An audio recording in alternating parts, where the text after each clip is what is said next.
Assalamualaikum warahmatullahi wabarakatuh. Jumpa lagi dengan Star Club Statistik and Research Club. Pada kesempatan kali ini kita akan membahas tentang rumus besar sampel. Di pertemuan sebelumnya sudah kita bahas tentang deskriptif kategori, deskriptif numerik, cross sectional. Kemudian pada kesempatan kali ini kita akan membahas tentang kohort kategori. Pada kasus kohort kategori, rumus besar sampelnya adalah Z alpha dikalikan 2P dikalikan akar 2PQ ditambah Z beta dikalikan akar P1Q1 ditambah P2Q2 dibagi P1 dikurangin P2, hasilnya dikuadratkan. Z alpha adalah derivat baku alpha biasanya 1,96, Z betanya adalah derivat baku beta biasanya nilainya 0,84. Ini yang sering digunakan begitu ya. Nanti boleh diganti-ganti ya, tergantung nilai alfa yang digunakan itu berapa. Kemudian P proporsi total ya, jadi P1 tambah P2 dibagi 2. Kemudian P2 merupakan proporsi yang sudah ada. Jadi misalnya ada sebuah penelitian terkait dengan kejadian diare misalnya dalam sebuah wilayah, maka P2 itu adalah proporsi dari kejadian diare yang sudah ada dari hasil penelitian sebelumnya ya, jadi P2 nya itu. Kemudian Q2 adalah 1 dikurangin P2, P2 dikurangin P2 nya, P1 dikurangin P2 nya merupakan perbedaan proporsi yang dianggap bermakna. P1 nya merupakan proporsi yang ditetapkan oleh peneliti. Jadi misalnya peneliti menetapkan atau memprediksi begitu ya, jumlah proporsi yang mungkin terjadi adalah 60% atau 70%. Jadi P1 nya tentunya akan lebih besar dari P2 nya ya. Kemudian Q1 merupakan pengurangan dari 1 dikurangin P1, Q nya adalah 1 dikurangin P. Jadi kalau disimpulkan bahwa dalam kohort kategori ini yang perlu ditetapkan oleh peneliti adalah Z alpha, Z beta, kemudian P1 ya. Sementara P2 itu merupakan hasil dari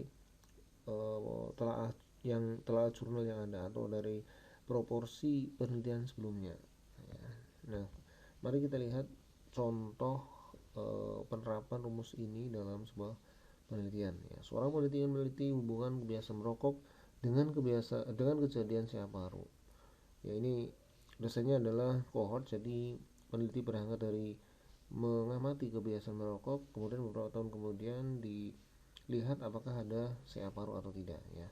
Kemudian nilai proporsi dari penelitian sebelumnya misalnya ya 50%. Kemudian peneliti menetapkan proporsi P1 60%. Mari kita masukkan ke dalam sebuah rumus ya. N sama dengan Z alpha. Z alfanya ini yang kita masukkan adalah 1,96. Kemudian P nya, P merupakan P1 ditambah P2 dibagi 2. Di sana sudah ada P1 dan P2 ya, 60 tambah 50 ketemunya 110 dibagi 2 55, 0,55 ya. Kemudian Q nya 1 dikurangin P ya, 1 dikurangin P nya tadi 0,55, jadi Q nya adalah 0,45. Kemudian ditambah 0,84 Z betanya di akar dari P1Q1, P1 nya tadi 60, 0,6. Kemudian Q1 nya adalah 1 dikurangin P1 ya, 1 dikurangin 0,6, 0,4. Kemudian ditambah P2 dikalikan Q2, P2 nya 0,5 ya, 50%. Kemudian Q2 itu adalah 1 dikurangin P2, 1 dikurangin 0,5 sama dengan 0,5 ya.